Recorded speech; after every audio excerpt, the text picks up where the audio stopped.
شهر رمضان الذي أنزل فيه القرآن.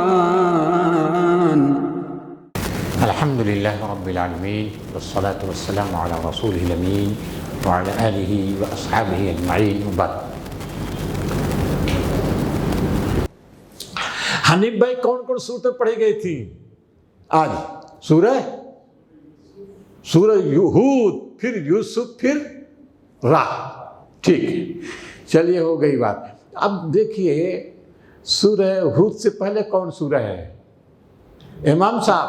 سورہ ہود سے پہلے کون سورہ ہے؟ سورہ یونس. بھائی سورہ یونس ہے. سورہ یونس کا آغاز کس سے ہے؟ کس سے ہے؟ الف لام را. اور ہود کا آغاز کیسے ہے؟ الف لام را. اس کے بعد سورہ ہود کے بعد کون سورہ ہے؟ یوسف. اس کا آغاز الف لام را. سورہ یوسف کے بعد کون سورہ ہے؟ رات. اس کا آغاز الف لام میم را. سورہ رات کے بعد کون سورہ ہے؟ سورہ ابراہیم. کیا ہے اس کا آغاز؟ الف لام را کتاب انزلنا. سورہ ابراہیم کے بعد کون سورہ ہے؟ ہجر. اس کا آغاز کس سے؟ الف لام را. یہ ہے سلسلہ ہے. الف لام را الف لام را الف لام میم را. یہ سلسلہ ہے سورتوں کا. یہ سب بہنیں ہیں، سمجھیے بہنیں سب ہیں. سب کا نام جب یکساں آپ دیکھ رہے ہیں تو اس کا مطلب کیا ہوا؟ مضامین بھی یکساں ہوں گے. مضامین بھی یکساں ہوں گے. سلسلہ مکی صورتوں کا ہم نے بتایا تھا آپ کو کہ سورہ انعام میں کیا تھا؟ انذار. اور سورہ اعراف میں انذار شدید یہ سب ہوتا ہے. ٹھیک ہے نا؟ اب سورہ یونس میں کیا ہے؟ انذار ہے. وہی الف لام را تلک آیات الکتاب الحکیم اکان للناس عجبا ان اوحینا الی رجل منہم ان انذر الناس. اے نبی ڈراؤ. چونکہ ڈرانے والا انہی میں سے آیا تھا، اس سے ان کو تعجب ہو رہا ہے. ارے ہم جو ڈرانے والا آنا چاہیے تو فرشتہ ہونا چاہیے. یہ انسان ہم میں سے وہ ڈرا رہا ہے ہم کو.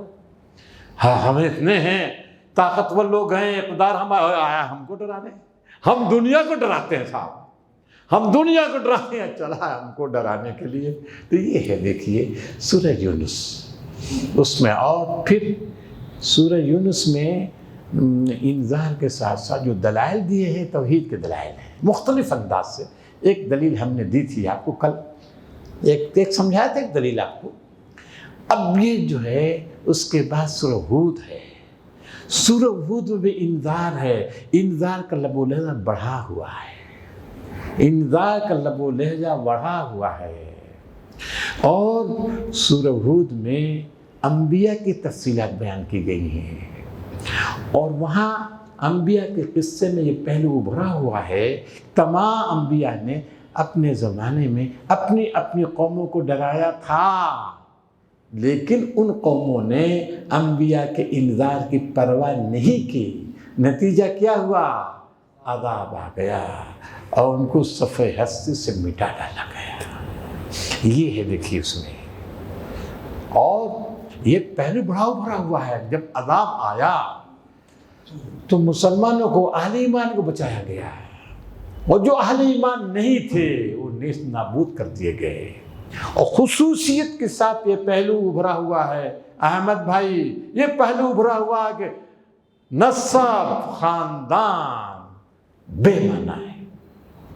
عذاب جب آیا ہے نسب نہیں دیکھا گیا، خاندان نہیں دیکھا گیا، بیوی بچے نہیں دیکھے گئے. سب سے پہلے نوح کا قصہ بیان کیا. نوح کا بیٹا قتل کر دیا گیا، سامنے قتل کر دیا گیا. شفقت پدری ابل گئی. معلوم ہے آپ کو باپ تھے حضرت انسان، اور یہ بڑے رحیم بھی ہوتے آپ سمجھ لیجیے. شفقت پدری ابل گئی. تو یہ اللہ میرا بیٹا معاف کیجیے. کیا کہا اللہ تعالیٰ نے؟ ہرگز نہیں، ہرگز نہیں. انہ عمل غیر صالح. تیرا بیٹا کیسا ہے؟ اس کا عمل صالح نہیں ہے، لہذا اس کو نجات نہیں دی جا سکتی۔ اے نوح خبردار، خبردار اب ایسی درخواست ہم سے نہ کرنا، جاہلوں میں سے نہ بننا۔ جاہلوں میں سے نہ بننا کیا مطلب؟ جاہلوں میں سے نہ بننا، اے نوح جاہلوں میں سے مت بننا۔ یہ تم نے جو درخواست کر دی یہ جہالت ہے۔ جہالت کے معنی احمد بھائی، جہالت کس کو بولتے ہیں عرب؟ جہالت کس کو بولتے ہیں؟ ناواقفیت۔ ہاں قدیم سا جذبات کے رو میں بہ جانا۔ بھائی بیٹا غرق ہو رہا ہے اور یہ بات ہے، باپ اس وقت کیا ہوا؟ جذبات کے رو میں بہنے لگا۔ اے تو جذبات کے رو میں نہ بہو۔ اسلام میں کیا ہے؟ نام، نسب، حسب بے معنی ہے، یہ پہلو ہے۔ اور آپ کو معلوم ہے کہ حضرت نوح کی بیوی بھی اگر تھا، معلوم ہے آپ کو، وہ بھی ماننے نہیں۔ ٹھیک ہے، دیکھیے حضرت لوط کا بھی ذکر آ رہا ہے، لوط کا بھی ذکر ہے نا، نسب کام آیا، بیوی تھی لوط کی بیوی، وہ بھی ان لوگوں میں سے ہو گئی جن پر عذاب آیا تھا۔ حضرت ابراہیم کا ذکر ہے، حضرت ابراہیم کا ذکر ہے۔ ابراہیم جب عذاب آیا ان کا باپ عذاب میں مبتلا ہوا کہ نہیں؟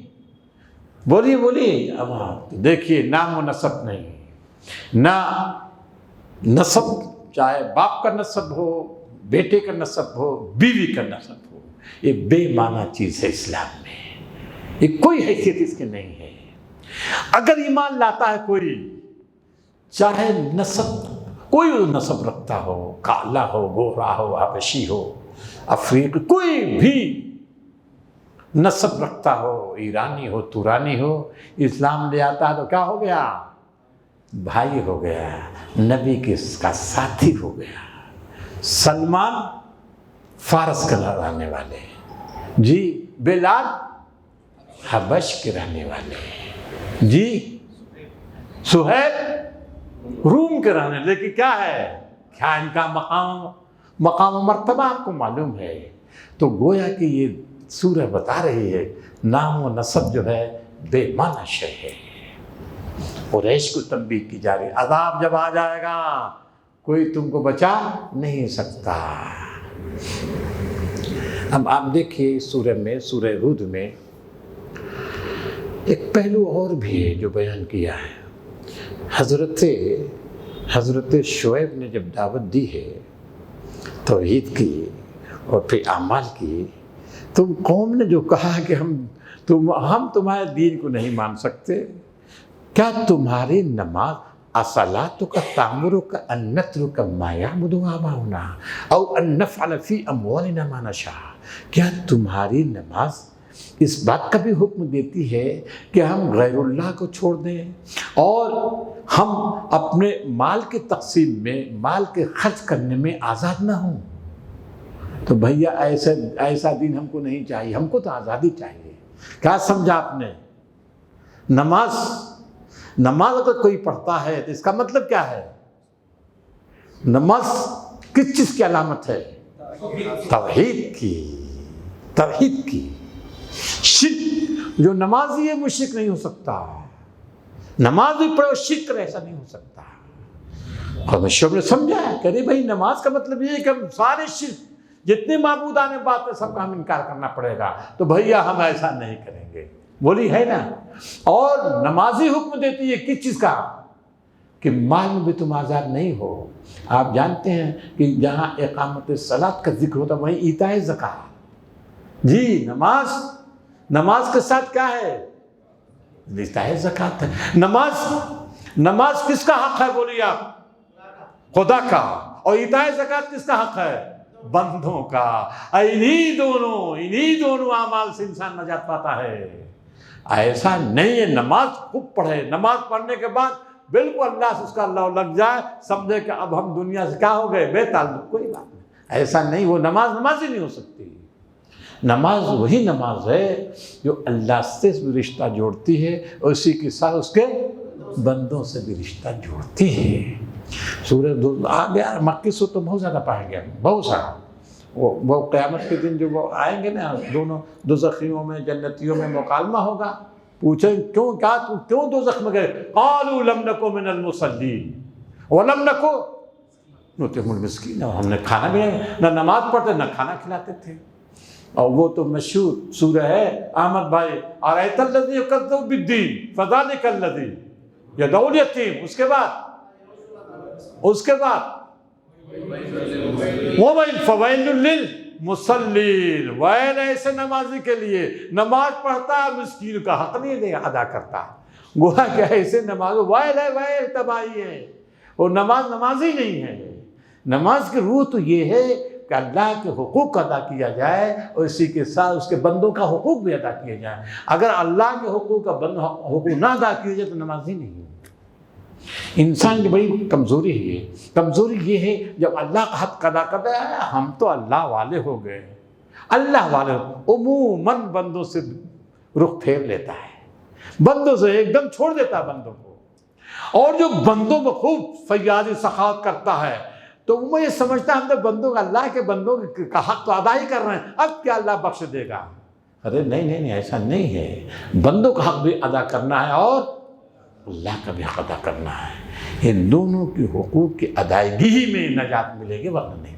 تو یہ دیکھیے جو ہے نا یہ بات ہوئی، اور ایک پہلو اور بھی ہے، قرآن مجید نے جو قصہ بیان کیا ہے پیغمبروں کا، تو پیغمبروں کی قوموں کے ایک سلسلے میں بتایا کہ ان قوموں کا جرم کیا تھا،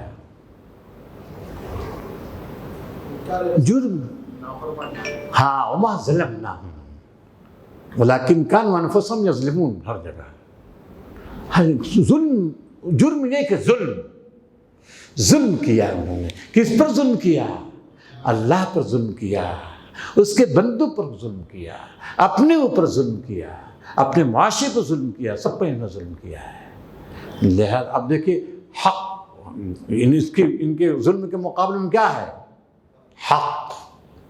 اور حق حافظ صاحب ایسا حق پڑھتے ہیں، قاف کو اتنا اچھالتے ہیں اس میں قطب جدین میں آتا ہے، قطب یہ بھائی قاری بھی ہے ماشاءاللہ، قطب جدین میں آتا ہے تو ایسا اچھالتے حق کو کہ واہ بھائی واہ ماشاءاللہ بہت اچھی چیز ہے۔ لیکن ذرا سا آپ پڑھئے کہ ائمہ حرم جو ہے نا وہ کتنا اچھالتے ہیں، ذرا یہ دیکھیے کہیں زیادہ تو نہیں اچھال دے رہے ہیں، ہاں ذرا دیکھیے گا کہ ان کے ذرا قریز سنیے گا، وہ شاندار پڑھتے ہیں وہ لوگ۔ اب تو بھی جو نکالتے ہیں قطب جدین ہے نا، تو اس کو جو ایک حد تک اچھالیے، اس کو بہت زیادہ بہت اچھال دے گی، آسمان پر پہنچ جا۔ حق تو ہے ہی، حق تو حق ہے جی۔ حق کے معنی کہتے ہیں ثابت جی، ثابت پاتال تک پہنچا ہوا ہے۔ حق وہی ہے جو گڑا ہوا ہے، ثابت ہو، عقلاً بھی نقل ہر لحاظ سے ثابت ہو۔ اچھا، بالقول ثابت فی الحیات الدنیا۔ تو صاحب یہ ہوئی بات۔ تو آخر میں جو قرآن مجید قصوں کا مطلب بیان مفہوم وَكُلًّا نَقُصُّ عَلَيْكَ مِنْ أَنبَاءِ الرُّسُلِ، یہ قصے قرآن مجید کیوں بیان کرتا ہے؟ سوال ہے مشتاق سم، کیوں بیان کرتا ہے؟ كُلًّا نَقُصُّ عَلَيْكَ مِنْ أَنبَاءِ الرُّسُلِ مَا نُثَبِّتُ بِهِ فُؤَادَكَ، تاکہ ان قصوں کے ذریعے تمہارے دل کو کیا کریں؟ مضبوط کریں۔ اور کیا ہے؟ اور کیا معنی صرف فاتح کے بعد؟ اور وَجَاءَكَ فِي هَذِهِ الْحَقُّ، حق اتنا کافی ہے۔ وَجَاءَ فِي هَذِهِ الْحَقُّ ہے نا، یہ جو ہے حق ہے، تو یہ ہے، اور اس میں حق ہے۔ حق ہے، کیا حق ہے؟ پیغمبروں جو مخالفت کرتے حق ہے، ان کا قصہ تمام کیا جائے گا۔ اللہ کی تعلیمات کے خلاف جو مکر کرے گا، جو قیادی کرے گا، جو چالیں چلے گا، اللہ کے دین کو نیچا دکھانے کے لیے، دین پسندوں کو پریشان کرنے کے لیے، ان کو ملک سے دربدر کرنے کی جو چالیں چلے گا، وہ منہ کی کھائے گا اور کامیاب نہیں ہو سکتا۔ اس کو وَمَوْعِظَةٌ آگے وَذِكْرَىٰ لِلْمُؤْمِنِينَ، وَذِكْرَىٰ، دیکھیں بھائی نکالیے اس کو، وجاء في حق موعظة وذکریٰ للمؤمنین غالباً کیا ہے؟ یہ نصیحتیں ہیں کن کے لیے؟ یہ گویا یہ سورہ میں جہاں ان کے لیے انذار ہے، مشرکین کے لیے انذار ہے، وہی موعظت ہے۔ موعظت مانے نصیحت۔ کس کے لیے نصیحت ہے؟ مومنین کے لیے نصیحت ہے قصوں میں کہ کس طرح سے اللہ تعالیٰ نے مسلمانوں کا ساتھ دیا ہے، کس طرح اللہ نے اپنے انبیاء کے ساتھیوں کا ساتھ دیا ہے۔ ایک آیت بڑی اہم ہے حنیف بھائی، اس میں بہت اہم ہے، اور وہ آیت میرا خیال سب کو یاد ہوگی، اور مسلمانوں کو وہ کام رکھا ہے، مرکوز کیا، ان الحسنات، دیکھیں سب کو یاد ہے، ان الحسنات یذہبن السیئات ذالک ذکریٰ یہ نصیحت مسلمانوں کو، نصیحت اکبر صاحب کیا؟ ان الحسنات یذہبن، حسنات مانے نیکیاں، بھلائیاں، خیر کیا کرتے ہیں؟ برائیوں کو لے دور کر دیتے ہیں۔ کہیں قرآن مجید میں احمد بھائی نہیں ملے گا سیئات نیکیوں کو دور کرتے ہیں، ایسا نہیں مل سکتا، آپ کو نہیں ملے گا یہ ان السیئات یذہبن الحسنات، نہیں مل سکتا۔ کیا ملے گا؟ ان الحسنات یذہبن السیئات، یہ حسنات سیئات کو دور کرنے کے مطلب کیا سمجھا آپ نے اس کا؟ اس سورہ میں ہدایت، اور پھر ذکرہ ہے، یہ نصیحت ہے کس کو؟ مسلمانوں کو۔ اکبر صاحب کیا نصیحت ہے؟ اب بتائیے ہم کو، سورہ ہود ہے، کیا نصیحت ہے اس میں مسلمانوں کے لیے؟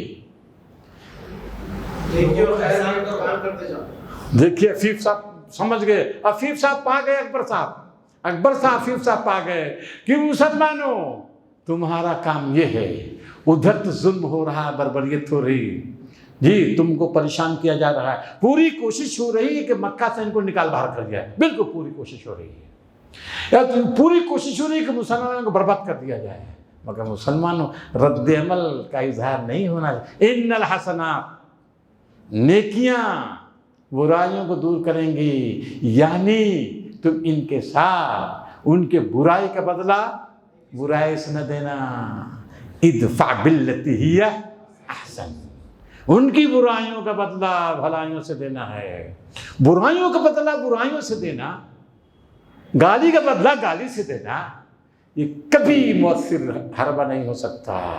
مسلمانوں تم عفو درگزر، مرحمت، مواسات، ہمدردی، حسن خلق، اچھائی کا معاملہ کرو ان کے ساتھ، تم دیکھو کہ جو تمہارے دشمن ہیں کل تمہارے دوست بن جائیں گے۔ یہ جملہ یاد رکھیے گا، ان الحسنات یذہبن السیئات ذالک ذکریٰ، اس کے بعد کیا ہے قاری صاحب؟ ذالک ذکر للذاکرین کے بعد پڑھ دیجئے، وَاصْبِرْ وَاصْبِرْ، بس تمہارا کام کیا ہے؟ صبر کرنا۔ صبر کا مطلب کیا ہے؟ وہ طوفان مچا رہے ہیں، تم کو تمہارے دین سے پھیرنا چاہتے ہیں، تم کو جو ہے اپنے گھر واپسی کا مطالبہ کر رہے ہیں، لیکن تم کیا؟ صبر کرنا۔ صبر کا مطلب کیا ہے حفیظ صاحب؟ صبر کا معنی اپنے موقف پر جم جانا، اپنی موقف پر جو ہمارا موقف ہے کہ ہمارا معبود ایک ہے، وہ خالق ہے، مالک ہے، وہی حاکم ہے، وہی فرما روا ہے، اس کے علاوہ کچھ نہیں، سب بتانے حاضری ہیں، سب بتانے حاضری، اس موقع پر جم جائے ہیں۔ یہ نہیں کہ جب ادھر سے وہ ہو جب لگے ہم دھیرے دھیرے اس میں نرمی پیدا کر دیں اور ہم بھی اس میں ضم ہو جائیں، ایسا نہیں ہے، ایسے لوگوں کو پھر اللہ تعالیٰ مدد نہیں کرتا ہے۔ وَاصْبِرْ إِنَّ اللَّهَ لَا يُضِيعُ أَجْرَ الْمُحْسِنِينَ، محسنوں کا اجر کبھی ضائع نہیں ہوتا۔ تو یہ دیکھیے، آپ نے دیکھا کہ نبی صلی اللہ علیہ وسلم کتنا ستایا جا رہا تھا، لیکن نبی صلی اللہ علیہ وسلم کیا کرتے رہے؟ ان کو سمجھاتے رہے۔ اسی دیکھیے آگے موعظہ، مومنین کو بھی نصیحت کی گئی ہے، تو وہ نصیحت یہی ہے کیا؟ ان الحسنات یذہبن السیئات۔ دیکھیے اہم سورہ آئی ہے سورہ یوسف۔ اب دیکھیے ہم نے عرض کیا کہ سورہ ہود میں، سورہ یونس میں کیا تھا؟ انذار، اور اس میں کیا انذار شدید ایک طرح سمجھیے، زبردست دھمکی، اور کیسے پیغمبروں کے قصے، پیغمبروں کی تاریخ بیان کی گئی اور بتا دیا کہ دیکھو یہ نسب اور حسب کام نہیں دیا، سب کو برباد کر دیا گیا۔ اب سورہ یوسف ہے، سورہ یوسف کو کیا کہا گیا ہے؟ احسن القصص۔ احسن القصص معنی بہترین قصہ. دیکھیے جہاں تک قصوں کی بات ہے، تمام قصے قرآن مجید کے سب بہترین ہیں، بہترین سارے قصے ہیں. ہاں اب عفیف صاحب کیوں بہترین قصہ ہے یہ ذرا بتائیے تو. یہ ترتیب ایک ساتھ چلا ہے پورا قصہ. مولانا اس کے اندر جس طریقے سے حضرت یوسف علیہ السلام کو جیل میں رکھا گیا تو صحابہ کرام کو یہ تنبیہ دی جا رہی ہے کہ دیکھو یہ یوسف بھی اسی طرح اب تم کو بھی اس سے مکے سے نکال دیا جائے گا. ہاں ٹھیک ہے ٹھیک. دیکھیے اچھا ہے احسن قصص، لوگوں نے تو اور بنا دیا احسن قصص. یوسف و زلیخا قصہ ہے اس میں بیان کیا جائے. ہاں جو ایسے ہوتا ہے ایک افسانے کے انداز سے. بھیا افسانہ نہیں ہے، سارے قصے قرآن مجید کے قصص. قصص کس کو بولتے ہیں؟ قصص قصص حنیف بھائی قصص قصہ. ٹھیک ہے یاد رکھیے گا. دیکھیے ایک قصہ اس کی جمع قصص آتی ہے. قصہ کی جمع قصص، قصہ واحد جمع قصص. اس کے معنی سچ جھوٹ، سچ اور جھوٹ کے مجموعے کے نام قصہ ہوتا ہے. اس میں سچ بھی ہوگا، اس میں جھوٹ کی بھی آمیزش.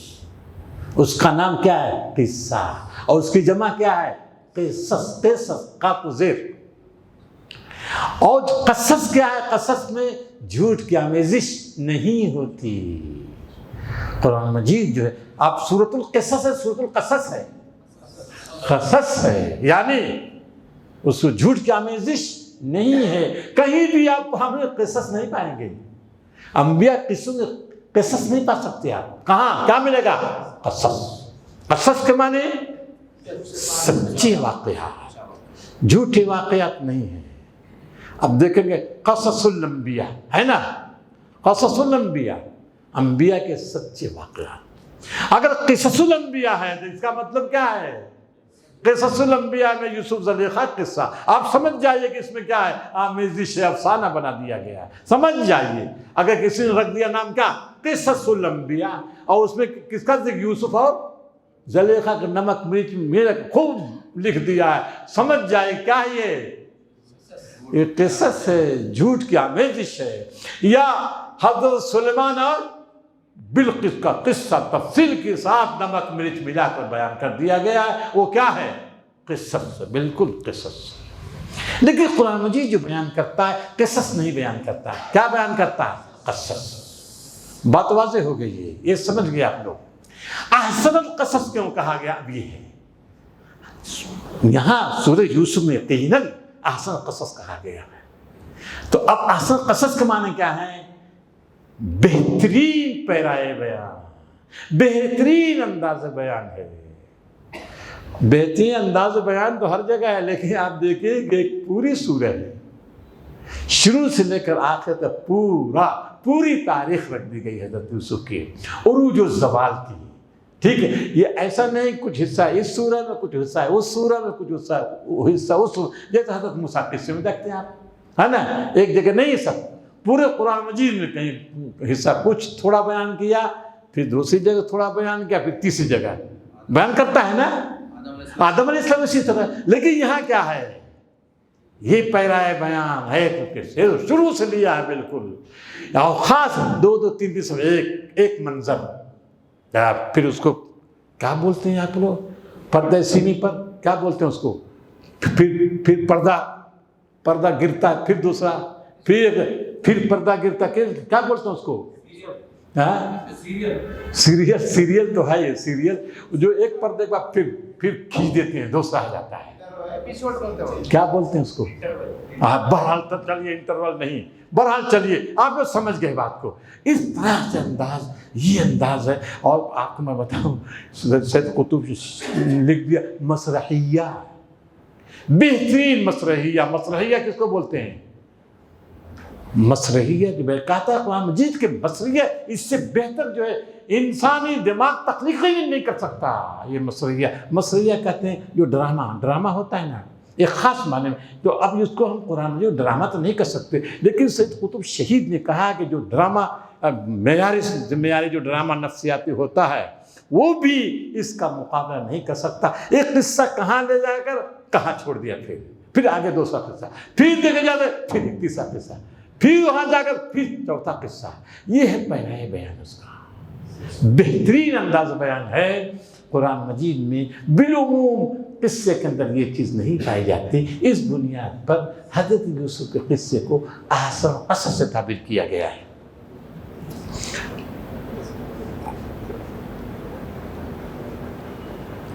اب دیکھیے تھوڑی سی بات، دیکھیں گھڑی کی سوئی تیز چل رہی ہے مصباح الباری صاحب، ہے نا، لیکن بہرحال یہ اہم ترین سورہ ہے.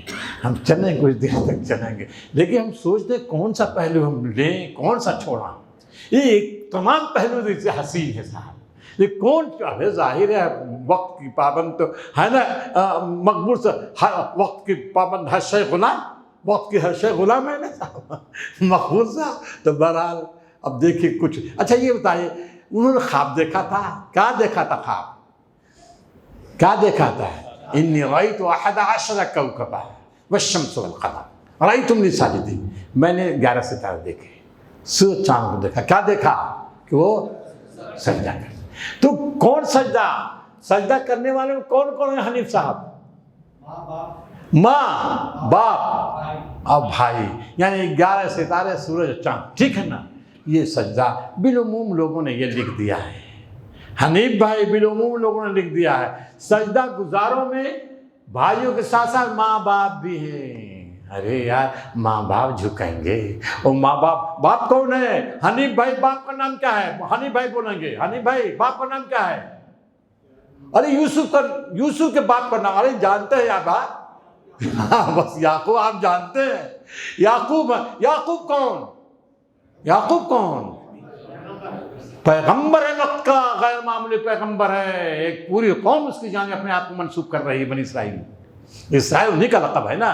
یہ معمولی پیغمبر نہیں، غیر معمولی پیغمبر ہے. اور کیا خاص بات ہے؟ اس کا باپ کون ہے؟ حنیف بھائی باپ کون؟ یعقوب کا باپ کون؟ اسحاق. وہ کون ہے؟ وہ بھی پیغمبر ہے وقت کا. اور صاحب بولیے امان بھائی، اسحاق کا باپ کون ہے؟ ابراہیم. اب لیجیے ہما خانہ آفتاب. اب اس کو کریں وہ بھی سجدہ کرے گا. یوسف کون ہے یعقوب کا؟ بولیے بیٹا ہے، باپ، وہ بھی پیغمبر ہے. آخر وہ جھکے گا ایک کے سامنے، اب وہ بھی سجدہ ریز ہو جائے گا. سوچنے کی بات ہے. آپ تو بھائی 11 ستارے ہیں، جھکنے والوں میں 11 ستارے ہیں. خواب دیکھا ہے کہ 11 ستارے ہیں، درحال ہے کہ سورج چاند موجود ہیں. موجودگی کی بات ہے، سجدہ کی بات تھوڑی نہیں ہے. رأیتہم، 11 ستاروں کو ہم نے دیکھا سجدہ کرتے ہوئے. رأیتہم 2 مرتبہ لا رہا ہے. رأیتہم ان کو دیکھا، کن کو؟ ستاروں کو دیکھا ہم نے. جبکہ سورج چاند کی موجودگی تھی. سورج چاند سجدہ گزاروں میں نہیں ہیں. بات واضح ہوئی کہ نہیں مشتاق صاحب؟ اب دیکھیے اب اس کو کیوں نہیں ہے. آگے جو آخر میں کہا، جب یہ ان کا پورا خاندان گیا ہے مصر سے، کہاں؟ کنعان سے مصر پہنچا. یہ کہاں رہتے تھے امام صاحب امتیاز؟ کہاں رہتے تھے حضرت یعقوب؟ ان کا علاقہ کون تھا؟ کنعان میں. کنعان میں. اور حضرت یوسف کہاں جیل میں تھے؟ مصر میں. جب آگے ہیں تو آپ کو معلوم ہے قحط جو پڑا تھا، غلہ لینے کے لیے، تو کیا کیا بھیجا؟ سب کو بلایا. شک کر مرحب کر رہا ہوں، آپ سب کو بلایا. جب مصر میں پہنچے تو کیا کیا؟ ایک زبردست عظیم الشان سماروہ کیا انہوں نے. ورفع ابوی العرش. جب سب کے سب آ گئے، بھائی باپ والد سب آ گئے، کیا؟ ورفع ابویہ علی العرش. اپنے ماں باپ کو کہاں بیٹھایا؟ اسٹیج بیٹھایا ہے. علی العرش، عرش کو بیٹھایا ہے دونوں کو. رفع کے معنی بلندی، عظمت. اور اس کی چیز وخروا الیہ. وخروا، یہ سب بھائی جتنے وہ جھک گئے ہیں. سمجھا کہ نہیں؟ خرو میں وہ نہیں ہے. خرہ کے معنی گر جانا، جھک جانا. خرہ کی چیز رفع ہے. رفع معنی اٹھانا، بلند کرنا. ماں باپ کو وہاں بیٹھایا بھائی عرش پر. اور جھک گئے کون؟ بھائی ہیں. تو بالعموم لوگوں نے لے لیا ہے کیا کہ ماں باپ بھی جھک گئے، وہ نہیں ہے، کیونکہ خود اس کے خلاف کہاں خود اسی سورہ کے آخر جو آیت ورفع ابویہ العرش میں فلما دخلوا علی یوسف آویٰ الیہ ابویہ ہے نا، وہ پھر اس کے بعد ہے نا ورفع ابویہ العرش وخروا لہ سجدا، تو یہ بات ہوئی۔ اچھا صاحب یہ تو ہم نے پہنچا دیا وہاں تک، یہ ابتدائی ٹکڑے کو وہاں سے جوڑ کر ہم اس کی وضاحت کر دی۔ اب یہ بتائیے قرآن مجید جو آگے کہہ رہا لقد کان فی یوسف واخوتہ آیات للسائلین، بے شک یوسف کی زندگی میں اور اس کے بھائیوں کی زندگی میں بڑی نشانیاں ہیں، للسائل سوال کرنے والوں کے لیے، ٹھیک ہے نا مشتاق صاحب؟ یوسف اور ان کے بھائیوں کی زندگی میں بڑی نشانیاں ہیں، کن لوگوں کے لیے؟ سوال کرنے کو۔ اب سوال پیدا ہوتا ہے کہ یہ سوال کرنے والے کون ہیں؟ صحابہ کرام۔ صحابہ کرام کیا مطلب صحابہ کرام ہے؟ بہت سخت ہے ویسے وقت مطلب جیسے ہجرت کا وقت آ گیا قریب، ٹھیک جی، یہود اور مشرکین کو سوال کرنا، ٹھیک ہے صاحب، ٹھیک ہے یہ بھی۔ اور بتائیے ذرا سا، بات تو آ گئی، بات آئی ان کے جو صحابہ کرام ہیں انہوں نے کہا یہود و مشرکین ہیں۔ بالعموم ہمارے مفسر لیتے ہیں یہی جو آپ نے بتایا ہے، ایک تعویل دیکھیے ان کی عفیف صاحب کی ہے اور ایک تعویل آپ کی ہے۔ بعض لوگ کہتے ہیں کہ سوال کرنے والے کون ہیں؟ مشرکین ہیں، لیکن سکھانے والے کون ہیں؟ یہود ہیں، یہود سکھانے والے ہیں۔ تو اچھا یہ بتائیے یہود ہیں، یہ سورہ مکی کی مدنی مکی ہے نا، مکے میں یہود ہیں کیا؟ یہود جو ہے نا مکے میں ہے یہود، سوال یہ ہے نا، لیتے کہ کون ہوں گے؟ مشرکین۔ مشرکین کو کیا پڑی ہے بنی اسرائیل کی تاریخ سے؟ ان کو کیا لینا دینا؟ حنیف بھائی بات سمجھ میں آ رہی ہے؟ یہود مدینے میں ہے، یہ سورہ مکی ہے۔ دوسری بات یہ ہے کہ مشرکین کو بنی اسرائیل کی تاریخ سے کیا لینا دینا ہے؟ ان کو کیا دلچسپی ہے؟ ابراہیم کی تاریخ سے دلچسپی ہے، حضرت اسحاق یا حضرت یعقوب کی تاریخ سے بنی اسرائیل تاریخ سے کیا دلچسپی ان کو ہے؟ وہ تو آل ابراہیم ہے، آل اسماعیل، آل ابراہیم کہتے ہیں عرب اپنے آپ کو آل ابراہیم اور فخر ان کو، لیکن یہ بنی اسرائیل آل یعقوب کہتے ہیں۔ بنی اسرائیل اپنے آپ کو فخر کے ساتھ بنی اسرائیل کہتے ہیں، کبھی انہوں نے آل ابراہیم نہیں کہا اپنے آپ کو، سمجھ لیجیے۔ تو ان کو جو ہے ان سے کیا دلچسپی ہوگی مشرکین کو؟ اب دیکھیے ان کی بات ہو گئی کیا، یہ سوال جو ہے پیدا ہو رہا ہے کس کے ذہنوں میں؟ صحابہ کرام کے ذہنوں میں۔ تو اب سوال کے معنی ایک دن بتایا تھا ہم نے، سوال کس کو بولتے ہیں؟ سوال معنی کچھ لوگ آئے ہوں سوال کرنے والے ہوں، ٹھیک ہے، اور سوال کے معنی کیا آتے ہیں؟ بتایا تھا فطری سوال، ماحول پکار رہا ہے، معاشرہ پکار رہا ہے، حالات پکار رہے ہیں۔ یہ مکی سورہ ہے، اور ابھی آپ نے دیکھا کہ سورہ ہود میں ذکر کیا ان الحسنات یذہبن السیئات ذالک ذکریٰ للذاکرین، اور آپ دیکھیں وہیں سے بات ہو رہی ہے کہ یہ منہ کی کھائیں گے، شکست کھائیں گے، یہ شکست کھا جائیں گے۔ اور آپ نے وہاں بھی پڑھ لیا ہے سورہ اعراف میں ان رحمت اللہ قریب من المحسنین، محسن اللہ کی رحمت محسنوں سے قریب ہے۔ یہ ساری چیزیں ہیں۔ اب یہ مکی صورتوں خصوصاً آخری دور کے ہجرت سے کچھ پہلے جو صورتیں یہ بار بار آ رہا ہے، بار بار بشارتیں آ رہی ہیں، گھبراؤ مت، یہ حالات بدلنے والے ہیں۔ تو یہ سب سے یہ کہیں سے ترقی، کامیابی اور نجات کے امکانات نظر نہیں آ رہے ہیں۔ کیسے ان کو کامیابی ملے گی، کہاں سے بشارت آ جائے گی، یہ ان کو نہیں سمجھ آ رہا۔ تو یہ سوالات ابھر رہے ہیں جو بار بار کہا جا ہے کہ مسلمان۔ اب دیکھیں سورہ ہود کا آخری جملہ کیا ہے؟ فانتظروا انا معکم منتظرون، ہے نہیں، فانتظروا آخری آیت، فنتظرو کے بعد فنتظرو کیا مانے؟ انتظار کرو انا معکم من المنتظرین، میں بھی تمہارے ساتھ انتظار کرنے والا ہوں. تو بولیے کیا ہے؟ انا منتظرون. آپ بتائیے انتظار کس کو کہتے ہیں؟ انتظار کس کو کہتے ہیں؟ کوئی چیز آنے والی ہے. بس انتظار بھی آنے والا کوئی.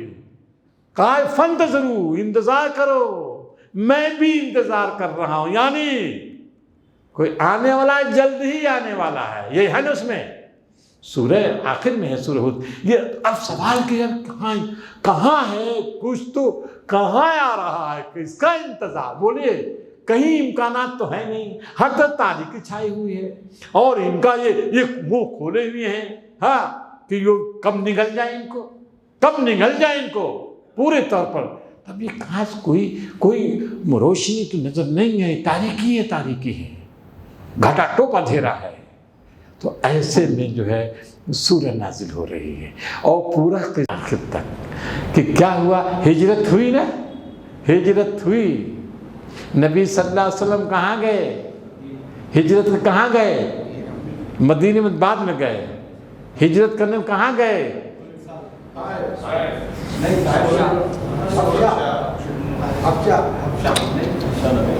رکیے ابھی بتا دیں گے آپ. جب مکے سے نکلے ہیں تو پہلی منزل کہاں تھی؟ آپ سمجھیے حنیف بھائی، پہلی منزل کہاں تھی نبی صلی اللہ علیہ وسلم کی؟ غار ثور. ایک غار میں گئے، غار ثور میں گئے. حضرت یوسف جب نکالے گئے وہ بھی حسد کی بنیاد پر کہاں ڈالا گیا؟ جو ایک کنویں میں ڈالا گیا. ٹھیک. پھر کیا ہوا؟ آپ کو کس انداز سے لے چل رہا ہے قرآن مجید، کس انداز سے لے چل رہا ہے. آپ دیکھیں وہاں جو کنویں میں ڈالا گیا، کیوں ڈالا گیا؟ جرم کیا تھا یوسف نے، حسد ہے، بغض ہے، نفرت ہے. حسد کے علاوہ کچھ نہیں. مشرکین مکہ کیا نقصان پہنچایا اہل ایمان نے؟ جی نقصان پہنچایا تھا، مال لوٹا تھا، کچھ تو نہیں کیا. وہ دعوت دے رہے تھے، انہی کے بھلائی کی دعوت تھی، لیکن وہ کیا دشمن بن گئے. جی حسد کرنے لگے اور قیادیاں تدبیریں کرنے لگے. وہ یہ دیکھیے بابا قید کا لفظ آیا ہوا ہے. اور مشرکین کیا کر رہے تھے؟ انہم یکیدون کیدا واکیدو، وہاں بھی تدبیریں کر رہے ہو. تو یہاں دیکھیے تدبیر اللہ تعالیٰ نے تدبیر کر رہا ہے. وہ تدبیریں کر رہے ہیں تم کو مٹانے کی. اللہ اب بھائی جو ہے حضرت یوسف بھائی دیکھیں تدبیر کی انہوں نے کہ کانٹا نکال دیں، لے جا کر ڈال دیا کنویں میں. کوئی مسافر آئے گا لے جائے گا. مارنا وہ تجویز آئی تھے مارنے کی، کہا نہیں مارو مت، ڈال دو. پھر کیا ہوا؟ مصر سے قافلہ آیا، ان کو لیا اور لے کر گیا بازار مصر میں بیچ دیا. کتنی قیمت پر؟ وَكَانَ کوئی بھی تھوڑا مل گیا. وَكَانُوا فِيهِ مِنَ الزَّاهِدِينَ. یوسف کا مقام کیا ہے، مرتبہ کچھ نہیں سمجھا انہوں نے، بیچ دیا لے جا کر. پھر پوری تفصیل دیکھے آئی ہے. ٹھیک ہے. پھر زلیخا کا واقعہ.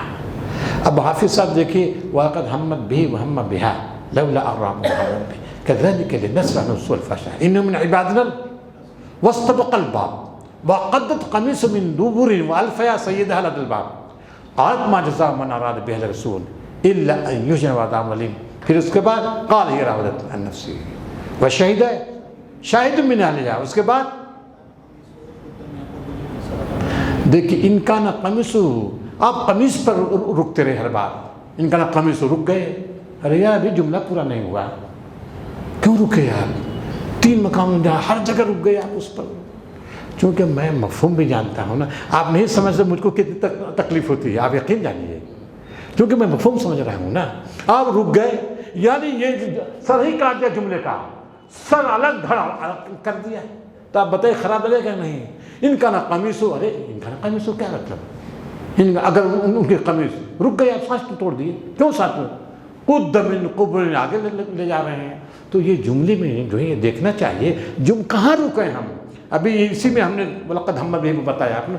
یہاں بھی جو ہے نا وہ حالانکہ عموماً حافظ صاحب صحیح جو ہے جگہ رکتے ہیں، اس میں دو رائے نہیں. میں غور سے سنتا ہوں نا، صحیح جگہ رکتے ہیں. لیکن آج پتہ نہیں کیا ہو گیا ان کو، وہاں رک گئے اور اس میں جملے کاٹتے چلے گئے. تو بہرحال یہ دیکھیے کسی طرح صحیح نہیں ہے، آپ اس پر دھیان دیجئے، کیونکہ یہ جو ہے جملے بڑی اہمیت رکھتے ہیں عربی زبان میں. اچھا صاحب پھر کیا ہوا معلوم ہے آپ کو؟ وہ قصہ مختصر کر دے رہا ہوں. زلیخا اور ساری عورتوں نے سازش کر کے دیکھے، وہاں بھی سازش، بھائی بھی سازش، پھر وہاں گئے عزیز مصر گھر، وہاں بھی سازش شروع ہو گئی، اور بیچارے کو سازش کے نتیجے میں کہاں ڈال دیا گیا؟ جیل میں. بس جیل میں کتنے دنوں تک رہے؟ 8 سال تک تھے.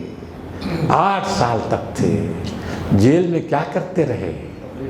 تبلیغ کرتے رہے. تبلیغ اسلام کی تبلیغ کرتے رہے وہ جیل میں. اور انہوں نے جو آیت پڑھی ہے، یا صاحب السجن، جیل کی ہے تبلیغ، خطاب کیا ہے قیدیوں کے ساتھ، یا صاحب السجن ارباب متفرقون خیر ام اللہ الواحد القہار. ایک بہتر رب ہے یا ہزاروں رب بہتر ہے؟ جن کی تم پوچھتے ہو تم نے نام رکھے ہیں. اللہ تعالیٰ نے کوئی دلیل نہیں اتاری ہے. سن ان الحکم، اللہ کے علاوہ کوئی اسی کا فیصلہ ہے، حکمرانی اسی کو زیب دیتے، کسی کو نہیں. یہ انہوں نے دعوت دی. پھر آپ کو معلوم ہوگا خواب دیکھا تھا نا، دو قیدیوں ودخل معه السجن فتیان، خواب دیکھا، تعبیر بتا دی. تعبیر بتانے سے پہلے کیا کیا انہوں نے؟ تعبیر بتانے سے پہلے یہ تبلیغ کی ہے. سمجھ لی بھوک لگی ان کو، کہا پہلے خوب ان کو جو وہ کیا ہے کہ صاحب کھانا جو ہے پہلے ہم بتا دیں گے تم کو. تو پہلے وہ وقت جو ہے، وقت کو غنیمت جانا اور تبلیغ شروع کر دی. ٹھیک ہے. غیرت یوسف ہے، غیرت یوسف ہے، یوسف صاحب، یوسف خان صاحب، غیرت یوسف ہے. وقت عزیز، میر اس کو رائے گاں کھوتا ہے کیا؟ میر کا شعر ہے. غیرت یوسف یہ وقت عزیز، میر اس کو رائے گاں کھوتا ہے کیا؟ یوسف کی غیرت نے گوارا نہیں کیا، یہ وقت اللہ نے دیا ہے، اس کو ہم برباد کر دیں. انہوں نے دعوت دی. پھر تعبیر کے بتایا ہے آخر میں، اور اس تعبیر کے نتیجے میں آپ کو معلوم ہے کہ 7 سال تک ہے نا سوکھا پڑے گا.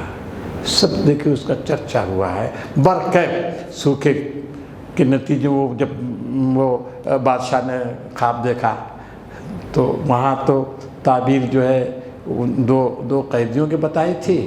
ایک چھوٹ گیا اور دوسرا مار ڈالا گیا، صلیب چڑھا دیا گیا. تو جب وہ بچ کر جب گیا وہاں، بادشاہ نے جب خواب دیکھا کہ 7 دبلی گائیں 7 موٹی گائیں، دیکھا تھا نا. انی ارا 7 بقرات سمان، سمان مانے موٹی، اور وہ 7 بقرات سمان کے بعد کیا ہے؟ وہ 7 عجاف، عجاف مانے عجاف لاغت، کمزور گائیں، کمزور گائیں ہیں اور کھا رہے ہیں ان کو برکت. تو پھر جو ہے وہ جو آیا تھا، جو چھوٹ کر آنے لگا تھا ایک قیدی، وہ کہا تھا ذرا سا یوسف میرا ذکر کر دینا بادشاہ کے، بیچارے بے گناہ کیوں تم نے ڈال رکھا، ذرا ذکر کرنا. وہ بھول گیا. لیکن جب بادشاہ نے خواب دیکھا، لوگوں کے سامنے جب رکھا ہے، سب نے کہا رہے یہ تو جو ہے اضغاث احلام ہے.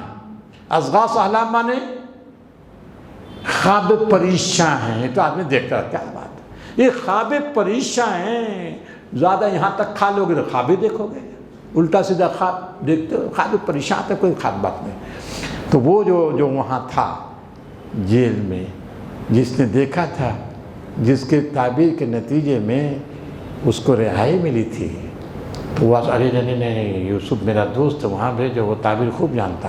آئے وہ. بہرحال قصہ مختصر کے کیا ہوا آئے، اور انہوں نے جو ہے جب بتایا، حضرت یوسف کو بلایا بادشاہ نے. اب سمجھا اختصار کر رہے ہیں.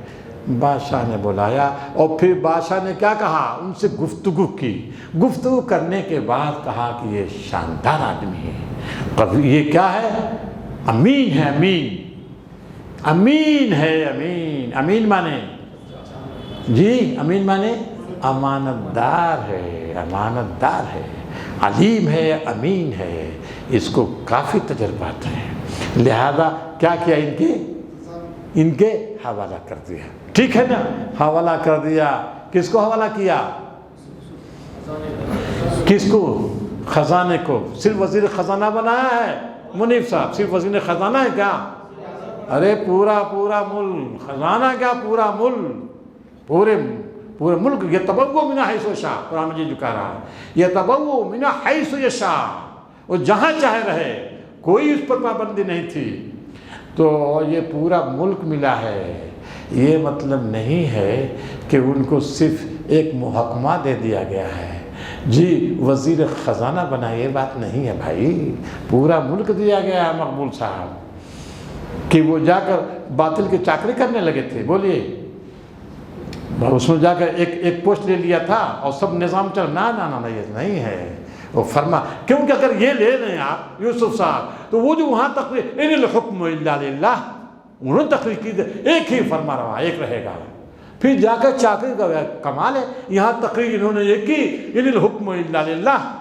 اسی کا فیصلہ وہی فرما روا، یہاں آگے کیا اس کی فرما روائے کی تسلیم کر کے ایک وضاحت لے لے بس چپ ہو گئے، ایسا نہیں ہے بھائی، ایسا نہیں ہے، یہ بہت بڑی غلط فہمی، اکبر صاحب یاد رکھیے گا اس کو، اکبر صاحب یوسف صاحب یاد رکھیے، یہ بہت بڑی غلط فہمی لوگوں کی، کیا سمجھتے ہیں منیف صاحب، کیا سمجھتے ہیں لوگ، ایک محکمہ لے لو اور سب چلتا رہے، کوئی بات نہیں، باب رحمان اللہ اللہ، باب مسلمان رام رام کے بعد چلو، سب نظام چلاتے رہو، یہ نہیں ہے ان الحکم الا للہ، کیونکہ اگر یہ نہیں لیں گے، یتبوأ من حیث یشاء نصیب برحمتنا من نشاء، یہ پھر یہ ٹکرا جائے گی، ساری آیات ٹکرا جائیں گی اور بکھر جائے گا، نظم بکھر جائے گا سورت کا، مربوط سورہ آپ دیکھ رہے ہیں نا، مربوط ہے یہاں سے وہاں تک، معلوم ہے آپ کو، پھر کیا ہوا، زبردست قحط پڑا، وہ قحط کا اثر افریقہ تک پہنچ گیا، کنعان تک پہنچ گیا، یہ ٹھیک ہے نا،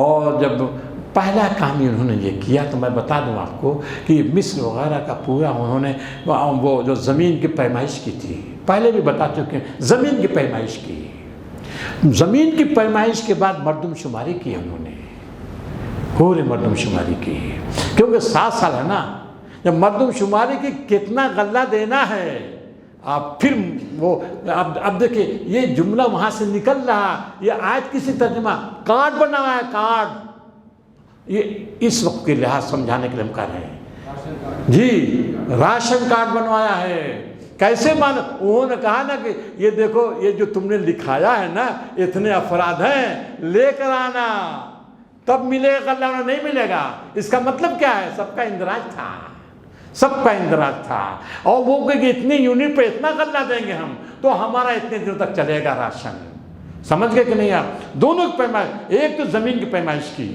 اور دوسرے مردم شماری کے، انسان کتنے ہیں، کتنی زمین ہے، کتنے پر کاشت ہوگی، اور پھر کتنا دن تک 7 سال تک ہم چلانا، یہ پورا نظر، اور انہوں نے قحط پر قابو پا لیا تھا، یہ معمولی بات نہیں ہے، سمجھ گئے آپ لوگ، پھر مصر کا، اب جب وہ پہنچے ہیں، اب آپ معلوم ہے غلہ لینے گئے تھے، باہر دوسری مرتبہ گئے تو وہ بھائی وہ اس کو بھی روک لیا ہے نا، تیسری مرتبہ جب پھر وہ جو بڑا بھائی تھا وہ بھی کہا ہم بھی نہیں جائیں گے، جب بنیامین کو روک لیا، اقتصاد دیکھیے میں دیکھ رہا ہوں، اقتصاد سے میں بتا رہا ہوں، بنیامین کو روک لیا، پھر جو ہے بھائی نے کہا وہ قول و قرار کے بعد لایا کرنے لیں، ہم اس کی حفاظت کریں گے، روک دیا، بڑا بھائی بھی رک گیا، ہم اپنے منہ کیا دکھائیں گے اپنے باپ کو، وہ بھی رک گیا، پھر جب جو ہے اب بھوک مری جب آ گئی تب انہوں نے کہا کہ اب جاؤ پھر غلہ لے آؤ، اب یہ گئے ہیں، اب جب گئے ہیں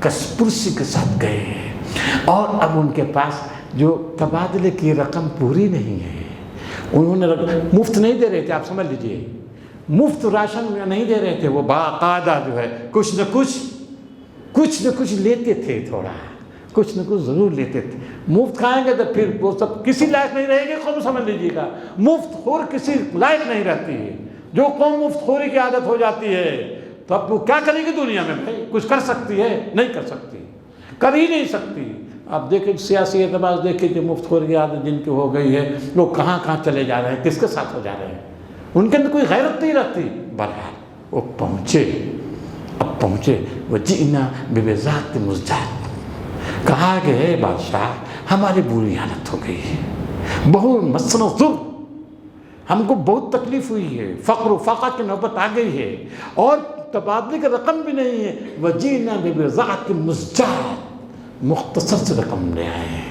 تو جو ہمارے یہ ہے جتنی رقم ہو وہ تو آپ دیجئے، اور پھر اس کے بعد جو اگر کم ہو جائے ہم پر صدقہ کیجیے، صدقہ فتصدق علینا۔ یہ سننا تھا یوسف کا۔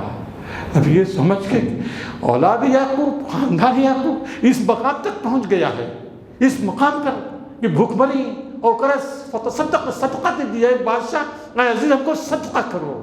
اب برداشت نہیں کر سکے ہو، اب تک تو برداشت کیا، آپ نے دیکھا جب اس مقام تک پہنچ گئے تو کہا کیا تم کو پتا ہے کہ یوسف کے ساتھ کیا فوراً فون تاڑ گئے، انت یوسف، انت یوسف، ارے کیا تو یوسف ہے؟ انا یوسف وہذا اخی قد من علینا، اور کہہ دیا جو تقوی اختیار کرتا ہے، صبر اختیار کرتا ہے تو اللہ تعالیٰ ایسے لوگوں کو بھی ضائع نہیں کرتا۔ دو شرطیں لگائی، کیا؟ انہ من یتقی ویصبر فان اللہ لا یضیع اجر المحسنین، احسان کو ہمیشہ پسند کرتا ہے، حسن عمل کو ہمیشہ پسند کرتا ہے۔ یہ جو ہے انہوں نے کہا تین چیزیں، تقوی، صبر اور احسان، ٹھیک ہے نا؟ اور پھر کیا کہا انہوں نے؟ جواب کیا دیا؟ لا تثریب علیکم اليوم، جاؤ تم سب سے آزاد ہو۔ اب آ جا رہا ہے نبی صلی اللہ علیہ وسلم، نبی صلی اللہ علیہ وسلم 8 سال تک وہاں تھے، کہاں؟ 13 سال تک تھے، کہاں؟ مکے میں، پھر وہاں سے نکالا گیا، کتنے سال تک؟ جی 8 سال تک، 8 سال کے بعد پھر جا رہے ہیں کہاں؟ مکہ، فتح مکہ۔ فتح مکہ جب ہوئی ہے سارے صنادید قریش صحن کعبہ میں جمع ہو گئے، سارے صحن خان، سارے صنادید، بڑے بڑے سورما جو باقی رہ گئے تھے، اور تو مار ڈالے گا، اور جو باقی رہ گئے تھے اب تک لڑتے رہے، آ گئے ہیں۔ تب نبی صلی اللہ علیہ وسلم بتاؤ تمہارے ساتھ کیا معاملہ ہوگا، کیا برتاؤ ہوگا؟ تو کیا کہ بڑے چالاک لوگ تھے، معمولی لوگ نہیں ہیں۔ کہا اخن کریم من اخن کریم، تو بہترین بھائی ہے، بہترین بھائی کا بیٹا ہے، سمجھ گیا نا؟ اخن کریم من اخن کریم، بہترین بھائی، بہترین بھائی کی اولاد ہے۔ تب انہوں نے کہا میں اب آج تم سے وہی کہتا ہوں جو یوسف نے کہا، لا تثریب علیکم اليوم فاذهبوا وانتم طلقاء، جاؤ تم سب کے سب آزاد ہو۔ اس طرح دیکھا آپ نے کہ مکے پر کیا پورے عرب پر کیا ہوا؟ اسلام کا جھنڈا یہ دکھایا ہے قرآن مجید نے۔ یہ جو ہے تعبیر ہے، قصے کے اندر مسلمانوں کو عملاً دکھا دیا۔ کیا دکھا دیا؟ جس طرح یوسف غالب آ گئے ہیں، ٹھیک اسی طرح محمد ان کے ساتھی بھی غالب آ جائیں گے اور مکے پر ان کا جھنڈا لہرائے گا۔ اسی کے اندر دیکھیے، اسی وجہ سے آپ نے جس سائن کہا نا، آخر میں جو ہے کیا ہے؟ وہ تصدیق ہے کل شیء ما کان حدیثا یفترا من دون اللہ۔ آخر میں کہا یہ معاملے قصہ نہیں ہے، یہ ایسی گفتگو نہیں ہے، ایسا کلام نہیں ہے جو گھڑا گیا ہے۔ ما کان حدیثا یفترا من دون اللہ، جی ولیکن تصدیق الذی بین یدیہ، بلکہ وہ جو قصہ ہوا ہے اس کی تصدیق ہے جو گزر چکا ہے۔ اور کیا ہے؟ وہوداً، اور ہدایت ہے، اور ہدایت رہنمائی، اس میں ہدایت میں رہنمائی ہے، تمام مسلمان اس میں رہنمائی، اور کیا؟ رحمت ہے، رحمت، اور کیا؟ کس کے لیے رحمت؟ لقوم یؤمنون، کن کے لیے رحمت ہے؟ مومنین کے لیے۔ مومنین کے لیے ہدایت کا، رحمت کا سرمایہ اس پوری سورہ میں موجود ہے۔ اب دیکھیے وَإِخْوَةٌ لَقَدْ كَانَ فِي يُوسُفَ وَإِخْوَتِهِ آیَاتٌ للسائلین، سوال کی بڑی نشانیاں ہیں اس میں، کس طرح سے مسلمانوں کو نجات ملے گی، اور ایک وقت آئے گا کہ مکے میں فاتحانہ داخل ہو جائیں گے، مکے سے نکالا جائے گا پھر فاتحانہ داخل ہو جائیں گے، پوری کارروائی اس میں موجود ہے۔ اب دیکھیے وقت ہو گیا، اب یہ سورہ رات میں دو صفحہ لگ بھگ پڑھا ہے انہوں نے۔